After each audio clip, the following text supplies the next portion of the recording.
Ya mereka memang punya banyak uang, mereka memang loaded banget, tapi nggak pernah menunjukin kekayaan mereka, nggak pernah diumbar-umbar kemana-mana gitu ya. Kalau emang rich ya rich aja, nggak perlu pakai crazy bro.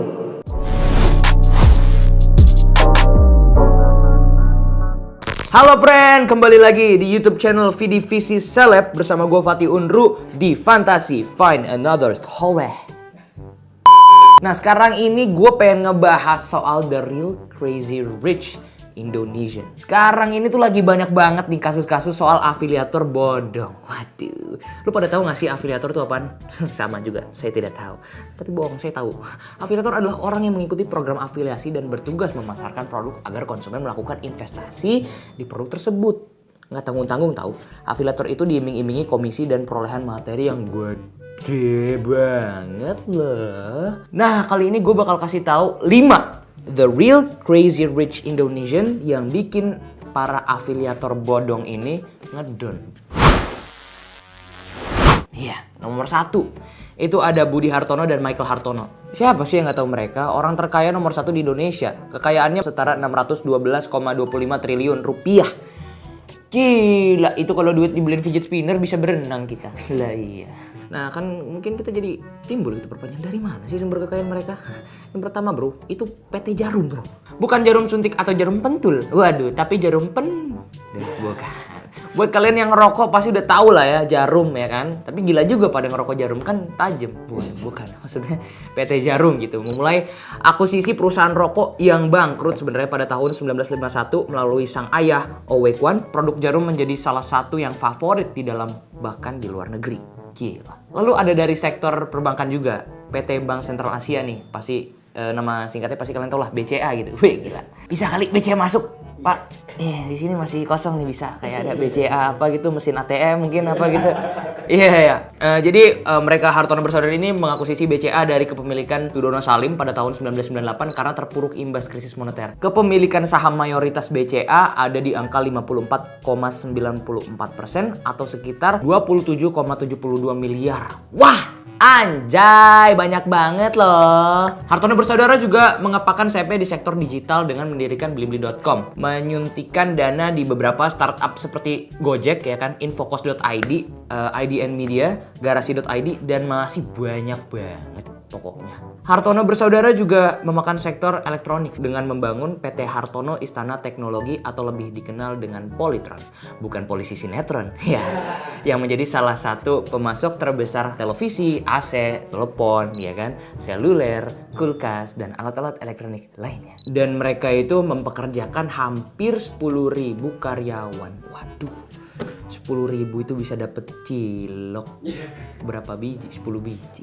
Selain itu masih banyak lagi ternyata teman-teman, bisnis properti, agribisnis kayak kelapa sawit gitu misalnya. Dan ada media, Mola TV, dan Jarum Sokrat TV. Uniknya temen, Om Hartono ini pernah kepergok makan di warung pinggir jalan loh. The Real Crazy Rich emang gak pernah nunjukin kekayaan dan selalu sederhana sebenarnya sih ya teman-teman ya. Kalau gue sekaya mereka mungkin gue gak bakal makan pecel lele lagi ya. Makannya pecelinu. Pegelinu maksudnya.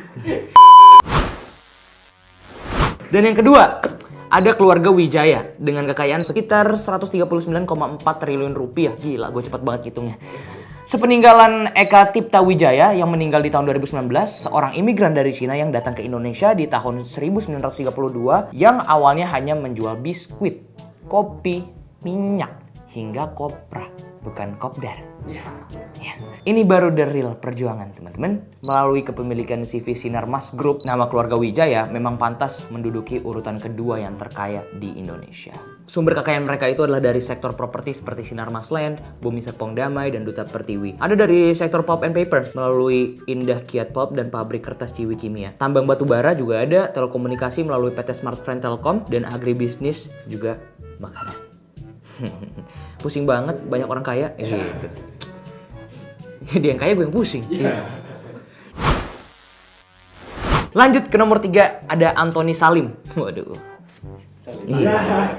Ada Antoni Salim selaku pendiri PT Indofood, sukses makmur dengan kekayaan setara 122,16 triliun rupiah. PT Indofood berfokus di bidang pengolahan makanan yang mencakup bogasari, agrobisnis, distribusi, budidaya, dan pengolahan sayuran. Nah, beberapa sumber kekayaan Antoni Salim adalah berkat produk-produk yang sering dudukin rak-rak di supermarket seperti Indomie, Saharimi, Popmie, Indomilk, Milk Kuat, Citato, Lay's, Ciki, dan masih banyak lagi yang kalau mau masuk masih bisa di sini. Ya, bisa kenyang loh kalau nyebutin semua produknya, ini makanya di sini aja gitu biar saya tidak usah sebutin gitu. Tolong Bapak Salim, tolong di sini ya. Iya. Selain produk makanan instan, ternyata Antoni Salim ini adalah pemilik PT Nippon Indosari Korpindo yang memproduksi sari roti sejak 1995 dan Indomaret Group. Wah, gokil Indomaret. Yang sudah memiliki 16.336 gerai di seluruh Indonesia. Bisa kali Pak, saya dikasih 5 gerai aja daripada sudahlah. Saya capek kerja mulu. Mana masih muda. Banyak keinginan. Nomor 4 ada Sri Prakash Lohia yang berasal dari India dan kemudian hijrah ke Indonesia pas umurnya 21 tahun guys. Dan mendirikan Indorama Corp yang berfokus di sektor petrokimia dan tekstil. Indorama dikabarkan memiliki 20 lokasi manufaktur di 8 negara yang menghasilkan produk seperti pupuk nitrogen, pupuk fosfat, dan urea terbesar di Afrika Sub-Sahara. Penghasil polyester terbaik di dunia, serat kapas, dan penghasil sarung tangan medis terbesar ketiga di dunia. Kekayaan mereka itu menyentuh angka sekitar 89,1 triliun rupiah. Waduh, itu kalau misalkan beli ketoprak, abangnya juga nggak jualan ketoprak lagi kalau beli segitu. Abangnya udah beli ketoprak sendiri dia. Gila, jualan pupuk aja bisa sehebat itu ya, memang takjub saya. Tapi pupuk itu bukannya dipakai sama bayi. Wah, itu pupuk ya.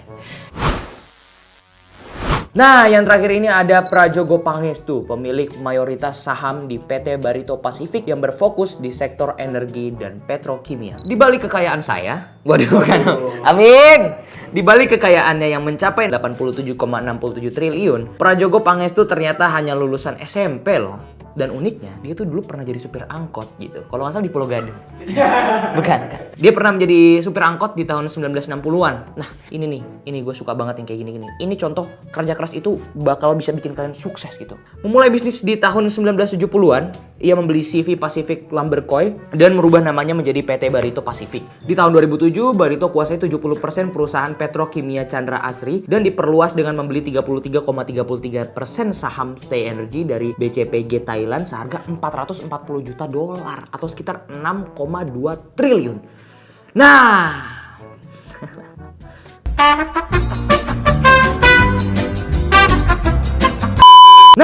itu dia teman-teman. 5 The Real Crazy Rich Indonesian yang pastinya ngalahin kekayaan yang dipamerkan oleh para afiliator bodong ini. Ya, mereka memang punya banyak uang, mereka memang loaded banget, tapi nggak pernah menunjukin kekayaan mereka, nggak pernah diumbar-umbar kemana-mana gitu ya. Kalau emang rich ya rich aja, nggak perlu pakai crazy bro. Sih, nggak lah bercanda saya.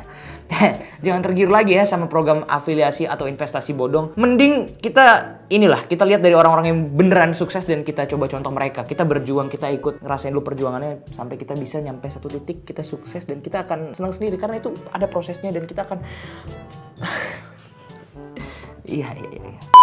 Oke, teman-teman semua, sekarang waktunya Comment of the Week. Woo!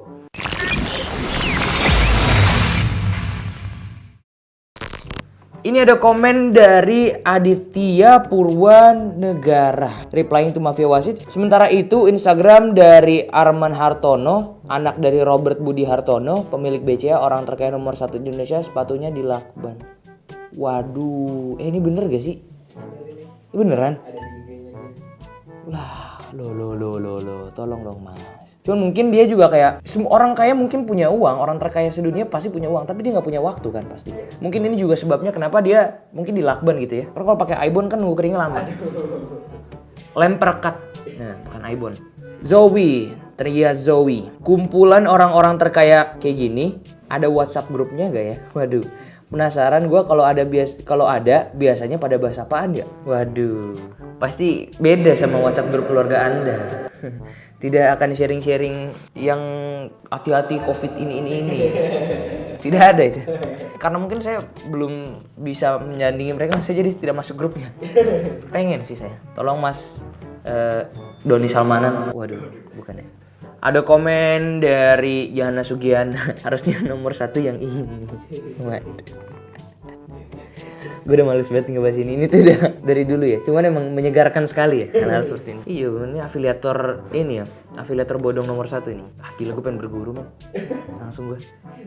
Kita next ya. Dari Anus Prakasa nih. Waduh, aku ingin punya rasa percaya diri sebesar Doni Salmanan yang bisa tetap cengengesan tanpa dosa dan minta doa supaya hukumannya diringankan. Waduh, masalahnya Mas Doni ini namanya mirip-mirip sama saya gitu. Nama panjang saya kan Andi Bumi Fatih Salman Unru.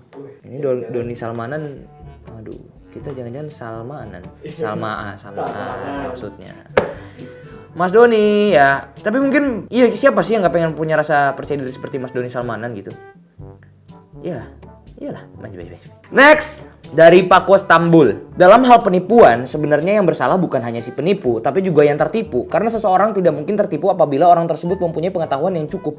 Ayolah, giatkan pengetahuan #digital agar kita semua bisa terhindar dari tipu-tipuan ini. Enggak, kalau menurut ini gue kurang setuju ya sama Mas Pako Stambul. Nggak, kalau misalkan ketipu, ya memang orang itu salah juga sih, gampang percaya. Cuman kita juga nggak bisa take full blame juga buat orang, sama-sama salah sih sebenarnya. Jadi ya kita harus saling sama-sama cerdas lah. Jadi jangan nipu, jadi gue nggak ketipu. Ayolah giatkan pengetahuan digital agar kita semua bisa terhindar dari tipu-tipuannya. Ini gue setuju banget nih, karena banyak banget zaman sekarang yang kayak diiming-imingi lu bakal dapet profit gitu kayak 5% per minggu apa segala macam. Tapi pas ketika lu ikut gitu bro, lu malah terjebak dalam black hole. Hanya ingin uang dan uang. Anda dikuasai uang. Dari Arif Hermawan 156. Wah, keker. Ini banteng ya? Waduh, The Rock. Tangan kiri memberi, tangan kanan Instastory. Waduh, likes-nya 1474. 4 hari yang lalu. Waduh, Mas Arif Hermawan. Dibacain, bro. Orang-orang ini dibacain, dibongkar gitu semua sama Arif Hermawan 156 ini. Cuman dia seperti kurang bisa menghitung ya. Harusnya 1 2 3 4 5 6. 156. Tapi nggak apa-apa Mas Arif Hermawan. Tapi ini emang sering terjadi ya. Kayak ini guys gelas gitu kayak ini buat kamu. Kan kalau tangan kiri memberi, kalau tangan kanan memberi, tangan kiri tidak boleh tahu ya? Iya. Ya, itu dia. Gokil nih Mas Arif Hermawan nih. Gokil. Apa sih gue? Next. Waduh, dari Mas Alvin Cristiano Ronaldo. Waduh, Ronaldo Wati. Waduh. Min mau nanya, emang bener kalau uang haram dicuci jadi halal? Waduh. Jawab ya Min. Waduh ngegas Mas. N-nya 3. Ini gimana ya Mas? Kalau uang haram dicuci bukan jadi halal, jadi basah. Iya. Males saya suka kesel saya sama hal seperti ini. Suara rakyat moderat. Harusnya nama dia sudah muncul di deretan orang terkaya di Indonesia. Kok 100 aja belum nongol ya? Padahal yang posisi 100 itu hartanya kisaran 1 sampai 2 triliunan. Oh iya, itu make sense juga sih kalau misalkan dia emang menghambur. Maksudnya kayak dia kan nunjukin banget tuh kan kekayaannya dia. Kalau misalkan emang dia 1 dari 100 orang terkaya di Indonesia pasti muncul. Karena katanya ini 1,2 triliun. Nggak cuman juga sih 1,2 triliun tuh gede banget loh bro. Gede banget cuy. Udah habis ya? Udah. Oke, teman-teman semua, kita sudahi dulu buat hari ini. Itu dia tadi fakta-fakta menarik tentang 5 crazy rich Indonesian yang beneran rich, crazy rich. Ya, jadi udah kita bahas tadi dan juga kita sempat baca-bacain komen dan kita sudahi dulu hari ini. Sampai ketemu di episode berikutnya bersama saya Fatih Unro di Fantasy Find Another Story. Kembali lagi di VDC TV. Jangan lupa like, comment, share, dan subscribe ke VDVC Celeb.